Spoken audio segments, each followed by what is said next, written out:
नमस्कार, मी ज्योती पाटील। नवीन एका व्हिडिओमध्ये तुमचं खूप खूप स्वागत आहे। तर आज आपण बनवतोय खव्याचे गुलाबजाम। करायचं म्हणलं की खूप झंझट वाटते, पण अगदी तुम्ही पहिल्यांदा जरी बनवता या स्टेप जर तुम्ही फॉलो केल्या तर तुमचे पहिल्याच प्रयत्नात जे जामुन आहे ते खूप सुंदर होतील।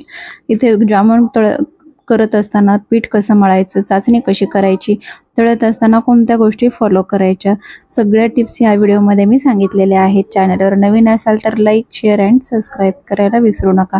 तळत असताना कोणती काळजी घ्यायची ते पाहूया। इथं पाहू शकता मस्त असे जामुन आपले तळून अगदी दुप्पट साईजमध्ये फुललेले आहेत।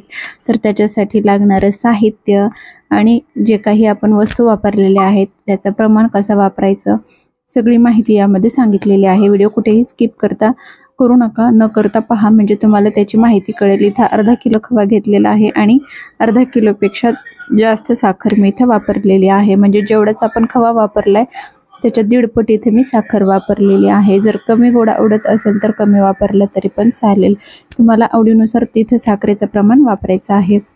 जेवढी साखर घेतलेली आहे आपण तेवढेच याच्यामध्ये पाण्याचा वापर केलेला आहे, म्हणजेच आपली जो पाक आहे व्यवस्थित होईल आणि जामुन आपले बुडतील इतका पाक आपल्याला तयार मिळणार आहे। गोडचं प्रमाण जर तुम्हाला आवडत असेल तर फिक्कट ठेवलं, कमी बरोबर टाकलं म्हणजे अर्धा किलो टाकलं तरीही चालेल, पण जास्त गोड आवडत असेल तर तुम्ही अर्धा किलोला पाऊण किलो इतकं वापरू शकता। तर या पद्धतीने जे खवा आहे ते व्यवस्थित मळून घ्यायचं, जसं आपण भाकरी करण्यासाठी पीठ मळत असतो त्याच पद्धतीने मळायचं। ही प्रोसेस करणं खूप महत्त्वाची आहे। कमीत कमी मला ही प्रोसेस करण्यासाठी 15 मिनिट इथं वेळ लागलेला आहे।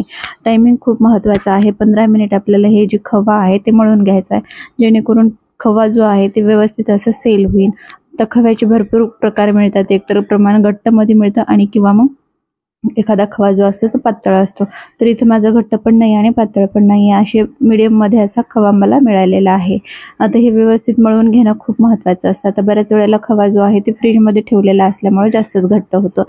तर आता इथं माझ्याकडे जे खवा आहे ते व्यवस्थित असं जास्त घट्ट नाही ना किंवा पातळ नाही, मीडियम आहे, व्यवस्थित असा मळून घेतलेला आहे। इथं मी मैद्याचा वापर करणार आहे। हे प्रमाण अगदी अचूक आहे। इथं मी अर्धा किलोसाठी इथं 2 चमचे आधी टाकून घेणार आहे आणि 2 चमचे नंतर, म्हणजे इथं मला पूर्ण चमचे 4 ते 4.5 चमचे इतकं पीठ मला इथं वापरलेलं आहे।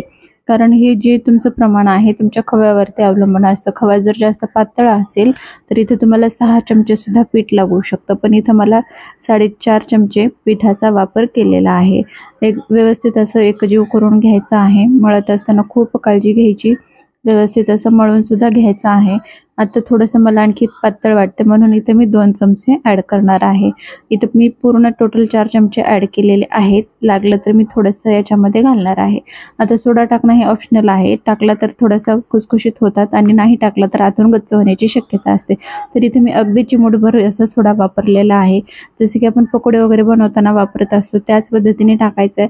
पण सोडा जे आहे ते एकदम असं फ्रेश असायला हवा, तर तुम्ही जास्त दिवसाचं खोलून ठेवलेलं पॉकेट जर वापरलं तर व्यवस्थित ते होणार नाही।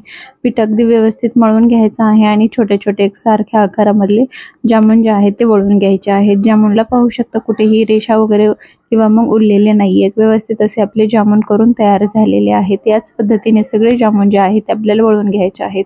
एकसारखं साईज येण्यासाठी तुम्ही छोटे छोटे गोळे एकसारखे कट सुद्धा करू शकता किंवा मग आपल्या हातावरती अंदाज येण्या असे गोळे तयार करून घ्यायचे आहेत। तर आता पाहूया आपण पाक कसा झालेला आहे। आपल्याला पाक कुठेही घट्ट ठेवायचा नाही किंवा मग कुठेही जास्त पातळ ठेवायचा नाही।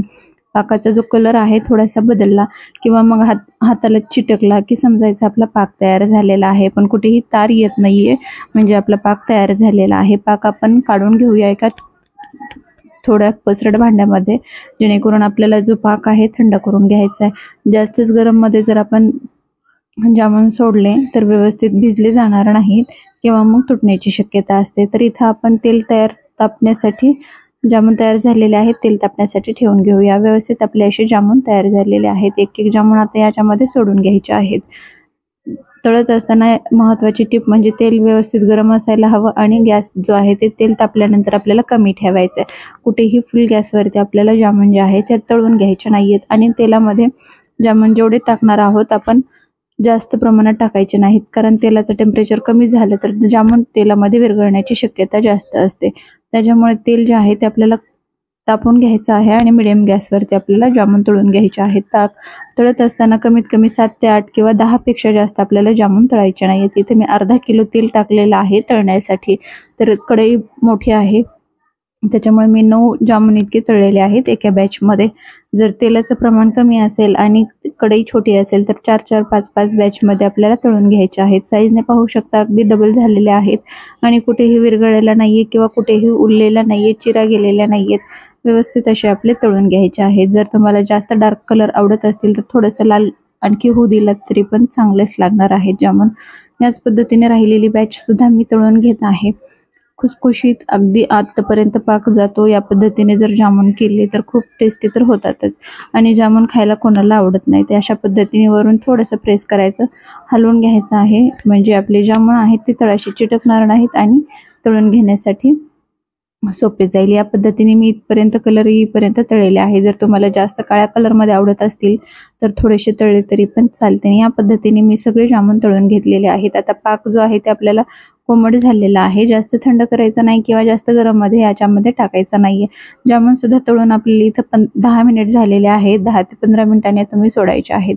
जर तुम्ही यामध्ये सोडा वापरला नसेल तर डायरेक्ट जामून तळतानाच आपण जसं प्लेटमध्ये काढून ठेवतो तसं डायरेक्ट पाकामध्ये टाकलं तरीही चालते, पण ते सोडा टाकलेला नसल्यावर ती प्रोसेस फॉलो करायची आहे. इथे मी सोडा वापरलेला आहे त्याच्यामुळे इथं डायरेक्ट टाकणार नाहीये. मी काढून घेतलेले आहेत, तळून घेतलेले आहेत आणि नंतर टाकून घेणार आहेत.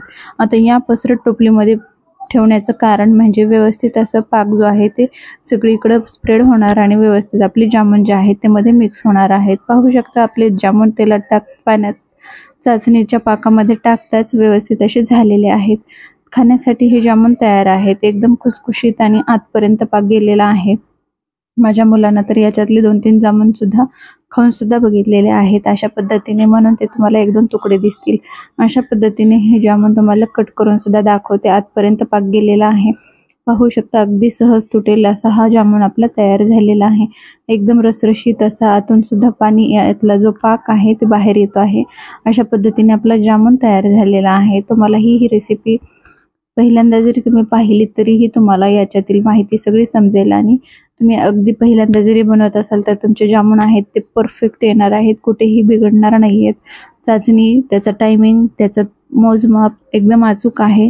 तेवढं फॉलो केलं तर आपले जामून जे आहे ते परफेक्ट होणार आहेत. या पद्धतीने आपले जामून खाण्यासाठी एकदम रेडी झालेले आहेत. 5 ते 6 तास आपल्याला चाचणीमध्ये पाकामध्ये ठेवायचे आहेत आणि 5-6 तासानंतर आपण खाण्यासाठी जामून तयार आहेत. त्यावेळी तुम्हाला माहिती महत्त्वपूर्ण वाटली असावी, आवडली असेल तर लाईक करा. चॅनलवर नवीन असेल तर नक्की सबस्क्राईब करा. पुन्हा भेटूया अशाच एका माहितीपूर्ण व्हिडिओ सोबत. तोपर्यंत धन्यवाद.